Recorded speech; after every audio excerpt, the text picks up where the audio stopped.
네, 성공 공식 하나님의 인정을 구하라라는 제목으로 하나님 말씀 증거하겠습니다. 칭찬이 주는 힘이 있습니다. 얼마 전에 그 토요일 리더 모임 때 담임 목사님께서 최모 형제님 여기 앞에 계시네요. 최세지 형제님 칭찬을 좀 했습니다. 원래 이렇게 담임 목사님께서 누구 칭찬 잘 안 하시잖아요. 칭찬과 격려 없이도 충성하라고 하고 웬만해서 칭찬 잘 안 하시는데 칭찬을 하셨어요. 갑자기 거의 제가 한 20년 만에 처음 본 것 같아요. 그러면서 최세지 형제님을 보면서 대한민국에서 상위 10%로 잘생긴 대한민국 남성들 중에 상위 10%의 얼굴 맞으면 얼굴 잘생겼잖아요, 진짜. 담임선생님 바로 앞에서 칭찬하는데 저도 기뻤습니다. 정말 이렇게 충성하는 형제분이 이렇게 칭찬받으니까 역시 우리 목사님이 정확히 보시는구나. 그래서 얼마나 저도 기뻤고 스스로도 엄청 행복해했습니다. 그 기쁨이 되게 오래 가셨던 것 같아요. 옷도 더 잘 입으시려고 하고 더 운동도 하시고. 여러분 영적 지도자의 칭찬, 누군가의 칭찬 엄청난 격려가 됩니다. 살면서 우리에게 이렇게 격려는 힘이 되기도 하고요. 어떤 때는 말 한마디가 우리 힘들게 할 때도 있습니다. 하루하루 살면서 우리 많은 생각을 할 때가 있습니다. 그런데 질문들 중에 특별히 더 많이 하는 질문이 있을 수 있습니다. 어떤 분들은 어떻게 하면 돈을 더 많이 벌까? 어떻게 하면 더 편하게 살까? 어떻게 하면 더 날씬하게 보일까? 어떻게 하면 좋은 배우자 만날까? 많은 질문을 하지만 어떤 분에게는 어떻게 하면 다른 사람들이 잘 보일까? 이게 더 중요시 여겨질 때가 있습니다. 우리 인생의 지배적인 질문은 무엇입니까? 저도 사역하면서 사람들의 시선을 의식할 때도 있었고 또 칭찬에 또 때로는 너무 매일 때도 있었고 저도 얼마 전에 담임 목사님께서 저를 설교 중에 한번 칭찬한 적이 있었죠. 어려움 당한 사람 있으면 민 목사가 빨리 찾아간다고 되게 기쁘더라고요. 근데 그 부분만 저도 모르게 며칠 동안 자꾸 그 부분을 돌려보는 거예요. 저도 모르게 어디 시간 몇 분 몇 초 때 거기 나 칭찬했지. 그러다가 며칠 지나서 저 또 휴대폰을 들길래 제가 오른손 딱 잡았어요. 민 목사 이제 그만해. 그만 좀 봐. 속으로 외치면서 칭찬 듣는 걸 제가 너무 좋아하더라는 거예요. 우리 인간이 이럴 수 있습니다. 우리 삶에 격려가 없을 수는 없죠. 격려하고 세워주니까 공동체가 힘이 되겠죠. 격려, 칭찬 필요합니다. 옛날 칭찬 고리도 춤추게 한다면서요. 그런데 인정받는 것이 필요 이상으로 중요해진다면은 어쩌면 나에게 있어서 정말 하나님 원하시는 삶을 살지 못할 때가 있다는 것입니다. 칭찬, 인정, 비판, 비난이든지 그것이 너무 중요하다고 생각했을 때 건강하지 못할 수 있습니다. 그래서 우리 인기나 사람들의 인정 이것이 없어질 때에도 하나님 앞에 서 있는 것 이것이 우리의 신앙이 되어야 하는 것입니다. 헬리나 우엔이 이런 얘기했습니다. 약간의 비판이 나를 분노하게 하고 약간의 거절이 나를 우울하게 한다. 약간의 칭찬이 내 기분을 고양시키고 약간의 성공이 나를 흥분시킨다. 종종 나는 대양에 떠있는 조각배와 같이 철저히 물결 치는 대로 요동한다. 우리 신앙에 있어서 이런 인정에 대한 문제들 누구나 다 예외가 아니라는 것입니다. 사도 바울이 어떻게 말하는지 말씀 통해서 세 가지 증거하겠습니다. 첫 번째가 남의 판단 칭찬은 지극히 작은 것이라는 것입니다. 세번역 성경을 보니까 3절에 내가 여러분에게서 심판을 받든지 세상 법정에서 심판을 받든지 나에게는 조금도 문제가 되지 않습니다. 그뿐만 아니라 나도 나 자신을 심판하지 않습니다. 어떤 분은요 너무 다른 사람을 또 신경을 안 써가지고 자기 생각대로만 살아가서 상처 주기도 하는데 크리스천에 있어서 특별히 사도 바울에게 있어서 생각이나 말이나 판단은 나에게 지극히 작은 일이라고 고백할 수 있습니다. 왜냐? 판단하신 이가 하나님이기 때문입니다. 어떤 청년과의 그 대화 내용인데요. 아주 신실한 청년입니다. 근데 이런 얘기를 합니다. 목사님 저는 항상 옳은 것을 선택하며 살았습니다. 그런데 다시 생각해 보니까 그 옳은 것이라는 게 진짜 옳아서가 아니라 다른 사람에게 인정을 받기 위한 선택을 항상 해왔습니다. 그러니까 내 선택의 기준이 항상 나에게 있던 것이 아니라 다른 사람이 있었기 때문에 그 가운데 내 감정도 소외되었고 내 자신에게도 폭력이 되었고 내가 무엇을 좋아하고 내가 무엇을 원하는지 나에게 무엇이 중요한지 그것은 묻지 않고 그냥 다른 사람들을 의식하는 가운데 그들의 눈치를 보고 살아온 시간이 너무 아깝습니다. 참 마음이 아팠지만 공감이 됐습니다. 우리가 사회에서 요구하는 세상에서 요구하는 그 소리에 치우쳐서 거기에 맞게끔 직업을 선택하고 내 생각, 내 재능, 은사에 관계없이 간다면 그것 또한 하나님이 보시기에 마음이 아프실 것입니다. R.T. 켄단 목사님의 책 중에서 제가 한번 소개했죠. 질투라는 책이 있다고. 참 좋은 책인데 거기 이런 내용이 있습니다. 사람들은 자신이 할 수 없는 일, 좋아하지 않은 일을 하려고 욕심 부릴 때가 있다는 거예요. 그리고 남보다 앞서지 않으면 인정하지 못할 것 같아서 두려워해서 그 일을 할 때가 있다는 것입니다. 그리고 실제 그 일을 수행할 능력이 없으면서 어떤 능력이나 위치를 부러워할 수 있다는 거예요. 오늘날 정부와 사회 기관, 대학, 병원, 학교, 기업 등의 업무 수준이요 엉망인 경우가 있다고 합니다. 수뇌부부터 말단까지 그 이유를 말합니다. 모두가 능력 밖의 수준으로 진급해서 그런 거래요. 아니 검사가 되었는데 범인 앞에서 떨고 있어요. 뭐 선고를 못 내리고 있어요. 상담사가 됐는데 상담할 줄 모르고 상담사가 자기 얘기만 하고 있어요. 능력과 은사에서 벗어난 거죠. 왜 그 길 갔어요? 야망 때문에. 남들이 그걸 좋다고 하니까, 세상에서 끝발 날린다고 하니까 날려간 부르심은 외면한 채 남들이 좋아 보이는 그 길 갔다가 모두 능력 밖의 수준을 진급해서 업무 수준이 엉망이라는 것입니다. 그래서 우리는 하나님이 주시지 않은 일을 탐하면 안 됩니다. 내게 허락하신 일이 제일 좋은 일이거든요. 그래서 하나님이 길 열어주시면 감사하십시오. 그리고 닫힌 문 앞에서도 감사하십시오. 왜냐? 하나님이 그 닫힌 문 가운데 내게 원하는 성장의 영역이 있거든요. 우리는 닫혔을 때 감사, 내공 기르고 열렸을 때 그 축복 가운데 축복을 유통시키는 삶, 그게 우리 삶이에요. 그래서 사도 바울의 말을 기억하시오. 나도 나를 판단하지 않는다는 것입니다. 남의 인정, 비판이 나를 너무 힘들게 하고 내 삶을 저항한다면요, 거기에는요 남의 생각만 있는 게 아니라 내가 그걸 받아들이고 있는 거예요. 내가 반사시켜야 되는데 나도 모르게 그거를 수용하고 인정해버리는 거예요. 내가 수동적인 피해자가 아니라 내가 나를 가해자로 내가 나를 막 힘들게 할 때가 있다는 것입니다. 하나님이 옳게 보십니다. 하나님의 판단을 믿고 주님 앞에 서서 나아가십시오. 하나님이 인정만을 구하는 거. 그래서 우리 예배가 중요한 거예요. 예배는 주님 앞에 단독자로 서는 거잖아요. 누구의 소리도 듣지 않는 예배자, 기도자, 그 전도자. 그럴 때 우리 인생이 풍성하게 부르신 가운데 전진할 수 있습니다. 두 번째, 하나님의 판단 가운데 살면 나로 살아갈 수 있는 기쁨이 있다는 것입니다. 나로 사는 기쁨. 여러분 어떻게 보면 우리 인생의 행복 중에 하나가 나로 살아가는 거 아니겠습니까? 자녀들이 집에 있을 때 행복해야죠. 왜요? 집에 부모님들이 스스로 용납해 주잖아요. 저도 자녀 셋을 키우다 보니까 둘째 녀석이, 특히 승기가 되게 수줍음 많이 타는데 집에서만 오면 난리를 부려요. 막 누나 괴롭히기도 하고 장난치고 막 행복해 하면서 막 널브러지기도 하고. 왜 그럴까요? 자기를 용납해 주니까 있는 모습 그대로를 다 보여줘요. 그런 공동체가 되어야 됩니다. 용납받는 공동체. 중요한 건 우리가 자란 가정이 완벽할 수가 없잖아요. 심리학적 단어로 자기 분화, 셀프 디퍼렌시에이션의 단어가 있는데, 자기 분화. 이 뜻은요, 내가 태어나고 자랐던 가정, 그 가정에 좋은 영향도 있지만 부정적인 영향도 있습니다. 그 가족이 주는 부정적인 정서적 혼란에서 얼만큼 벗어났는가, 얼만큼 독립적이 되었는가 하는 것을 표현하는 것입니다. 셀프 디퍼렌시에이션, 자기 분화. 이것에 따라서요, 내가 다른 사람들과 관계 속에 거할 때 기능들을 제대로 역할을 하는가, 제대로 내게 맡기신 일을 할 수 있는가, 거기에 영향을 미친다고 합니다. 자기 분화의 수준이 높은 사람은요, 자기의 정체성이 명확하니까, 자기 생각이 분명하니까 자아가 건강하대요. 표현도 명확합니다. 그래서 자기 분화의 수준이 낮은 자일수록요, 정체성이 분명하지 않습니다. 타인의 말에 쉽게 흔들립니다. 나 자신에 대한 안정감이 떨어지고 열등감이 있으니까 다른 사람들의 이야기에 더 많이 쏠릴 수 있는 것입니다. 그래서 이 자기 분화 수준이 낮을수록요, 오히려 지나치 가까움을 막 추구한대요. 그러다 보니까 상대를 불편하게 하기도 하고 거부하게 하기도 하고, 다른 사람이 원하는 나에 초점 맞춰 있으니까 그 비위 맞추려 하다 보니까 정말 쌍코피 흐르면서 산다는 것입니다. 친밀한 관계도 맺지 못하고. 그래서 우리 하나님 만나야 됩니다. 자꾸 사람의 소리가 너무 예민해지고 사람의 평가가 너무 예민해진다면 잠시 만남을 스탑하시고, 옛날에 우리 코로나 시절에 자가격리 했을 때처럼 스스로 격리시키십시오. 예배에 몰입하시고 말씀에 몰입하시면서 하나님이 원하시는 소리가 커질 때까지 엎드려 예배하며 기도하는 것입니다. 사도 바울이 하나님 앞에서 얻은 정체성, 세상에서 온 것이 아니라 오직 하나님께로부터 온 것입니다. 이것이 복음이 우리 삶에 미치는 영향력이에요. 사람들이 나를 인정할 수도 있고 비판할 수도 있지만 내 인생에 있어서 정말 내가 주님 앞에 헌신하고 있고 주님께 최선 다한다면 내가 탄 배는 사람들의 말에 의해서 흔들릴 수가 없습니다. 왜냐? 그 배의 주인이 예수님이기 때문에, 주님이 그 배를 타고 계시기 때문에. 내가 사람들에게 내가 얼마나 똑똑한지, 매력적이지, 성공적이지, 그걸 추구하는 데 시간을 낭비하지 마시고 날량한 교회 부르심 따라 순종하기 바랍니다. 골로새 2장 23절 보니까 무슨 일을 하든지 마음을 다하여 주께 하듯 하고 사람에게 하듯 하지 말라. 사람에게 하듯 하지 말라.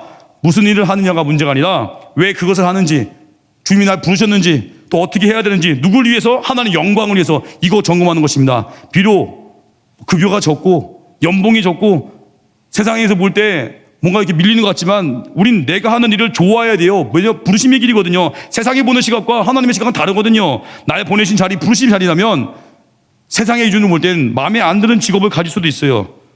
그래도 하나님을 기쁘시게 하는 거예요. 제가 며칠 전에 선교기도회 때 한번 이야기했었는데요. 제가 이전교회 때 그 알바 한 적이 있거든요. 그때 기억납니다. 교회 앞에 신광여고라고 아시죠? 신광여고. 이전교회 그 길 건너에 한 5분 거리 신광여고, 신광초등학교, 신광여중 이렇게 붙어 합쳐 있었거든요. 거기서 급식실 아르바이트를 했는데 제가 아르바이트 하다 보니까 여학생들 얼굴도 자주 눈에 띄는 애들이 몇 명 있잖아요. 근데 거기 신과 여중에 한 여학생이 좀 예쁘장한 애가 있어요. 또 예쁘장한 애가 눈에 또 띄잖아요, 또. 근데 그 아이가 이종교회 중고등부 학생이었어요, 알고 보니까. 그래서 제가 학교 급식실 아르바이트 할 때 온몸에 막 그 김치국물 튀고 막 난리 부르스 추잖아요. 열심히 저 일했고, 저 에이스로 인정받아요. 나름대로 에이스였어요, 저. 어르신들이 좀 더 있어달라고. 주동이 너 일 잘한다 하고 1년 넘게 일했는데 제가.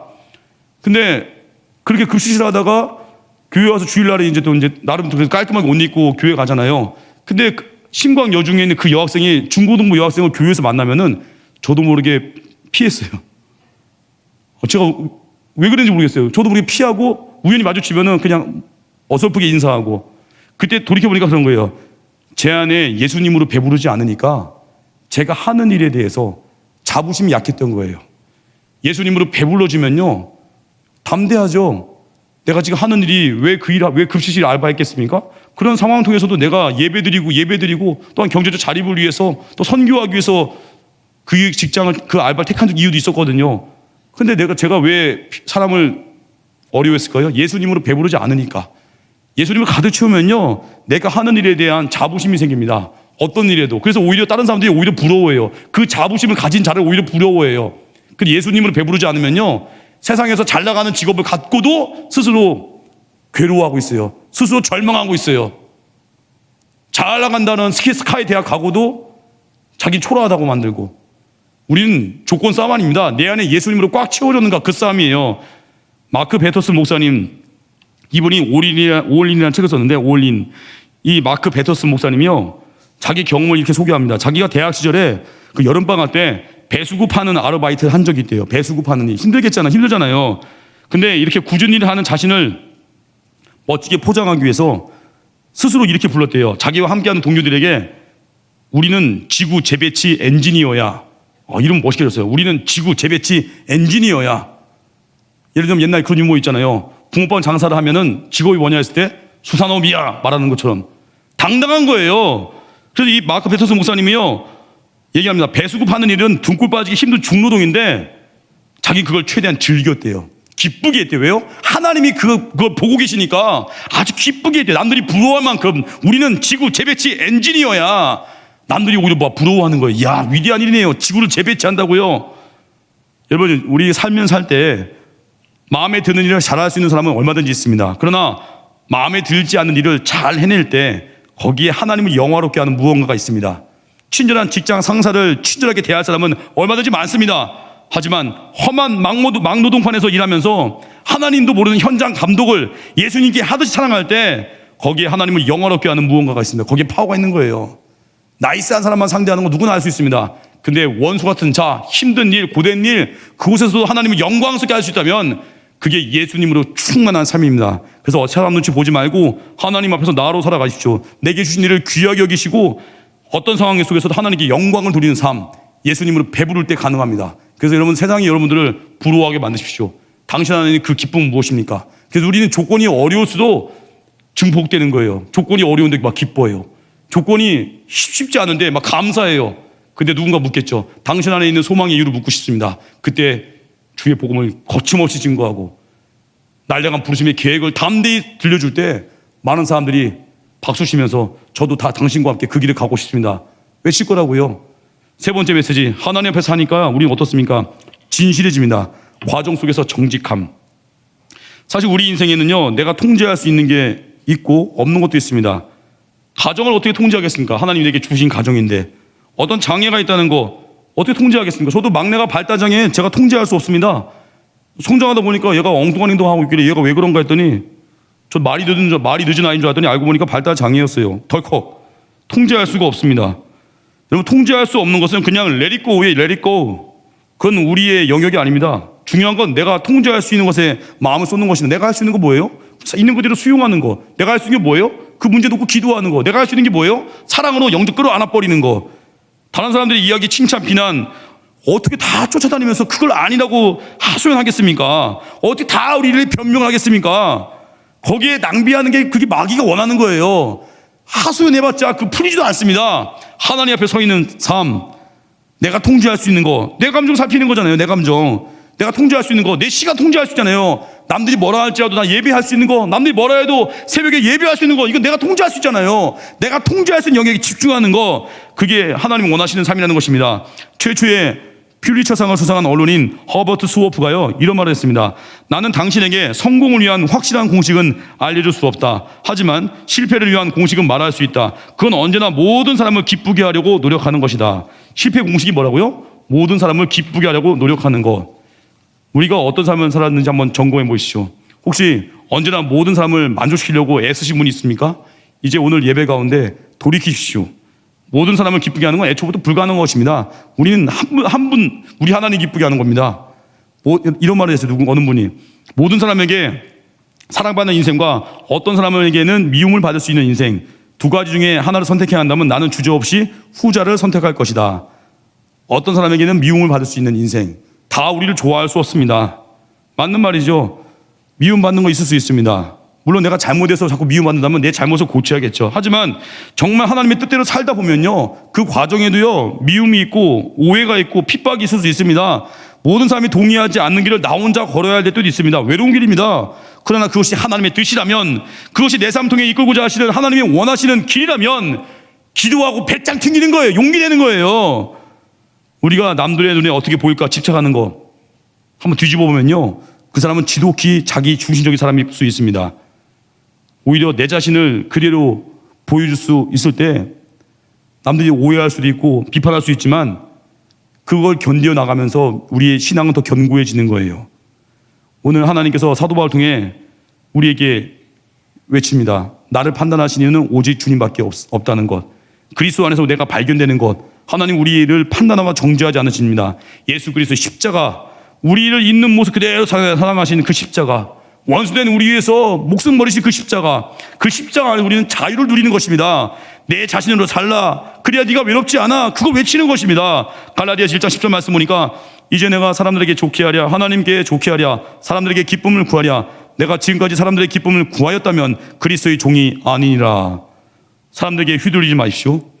그리고 주님이 무엇을 원하는지 늘 기도로 물으십시오. 그래서 기도해야 분별력이 생깁니다. 기도 없으면 늘 휩쓸리는 거예요. 이게 좋다 하면 이리 쏠려가고, 이게 좋다 하면 저리 쏠려가고. 그래서 여러분, 재능을 추구하지 말고 우리의 바른 태도를 추구하십시오. 재능은 시간 지나면 다 가치가 떨어질 수 있습니다. 지적 능력, 외모 다 떨어지잖아요, 시간 갈수록. 하지만 진실성, 이거는요, 시간이 흘러도 그 가치가 하락하지 않습니다. 바비 존스라는 분이 있습니다. 역사상 가장 위대한 아마추어 골프 선수래요. 바비 존스. 28살에 선수 생활 은퇴하기 전에 메이저 대회 13차례 우승했습니다. 그리고 한 해 동안 4대 메이저 대회에 재패한 최초의 선수라고 합니다. 바비 존스. 그가 골프 코스에서 거둔 누적 승수보다 1925년 US 오픈 경기에서 받은 1점 벌타로 더 유명하다고 합니다. 왜냐하면 경기 도중에 자신의 공을 건드리는 실수를 범했대요.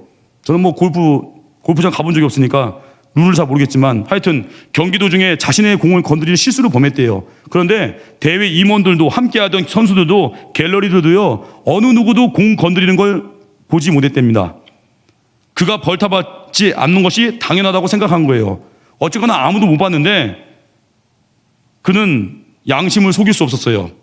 스스로 1점 벌타를 부여합니다.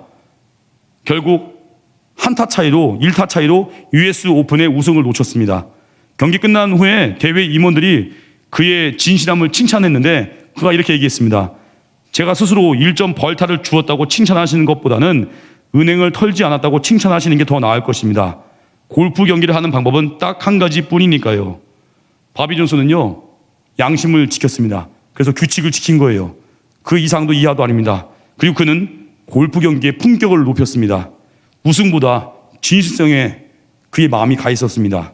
사람들은 그의 진실성을 아주 높이 평가했습니다. 우리 인생도 그렇습니다. 욕심으로 살면요, 순간에 이득 앞에 굴복합니다. 욕심 때문에 예배도 타협해버리고요, 잠시 잠깐은 속일 수 있지만 치명상입니다. 과정 가운데 한 진실성 있게 살아가십시오. 하나님 앞에 살아가십시오. 느려 보여도 정도로 걸으십시오. 순수성을 지키고 진실을 지키고 과정 가운데 하나님이 주신 것으로 채워지는 기쁨을 누리십시오. 주의 성수하면서 얻은 직장을 구하십시오. 또 함께 예배하면서 얻은 좋은 믿음의 반려자를 만나십시오. 진실성 가운데 회사 승진이 더뎌 보여도 평생 한 자리에 있는다 할지라도 진실을 지켜가는 그 한 사람 되십시오. 내게 주신 자리, 부르심의 자리, 어느 자리든지 간에 주님이 날 보고 있고 날 인정하시고 칭찬하신다는 거, 그것이 코람도의 삶입니다. 결론, 첫 번째, 다른 사람들의 칭찬, 인정 좋지만 힘이 나죠. 그러나 작은 일입니다. 거기에 매이면 안 됩니다. 두 번째, 하나님 판단 가운데 살면요, 나로 살아갈 수 있습니다. 내가 하는 일이 자랑스럽습니다. 어떤 일이 세상에서 정한 규정이 아니라 내게 주신 그 기회, 내게 주신 사명, 나의 부르신 계획, 거기에 기쁨이 있고요, 질투와 시기로 엉뚱한 데 가지 않습니다. 세 번째, 하나님의 기쁨을 구하니까 진실성 있게 살 수 있습니다. 이 모든 걸 가능하게 하느님, 우리 힘을 못하죠. 성령을 구하십시오. 예배의 능력을 구하고 새벽을 깨고 기도할 때 하나님이 여분의 능력을 주셔서 하나님의 기쁨만을 바라보게끔 달려가는, 때로는 그곳이, 그 길이 외롭고 그 길이 힘들고 그 길이 핍박이다 할지라도 우리 달려갈 길을 위해서 목숨 걸 힘을 예수님이 주십니다. 구하면 주십니다. 잘해서 일어나겠습니다. 주만 의지에 찬양하겠습니다.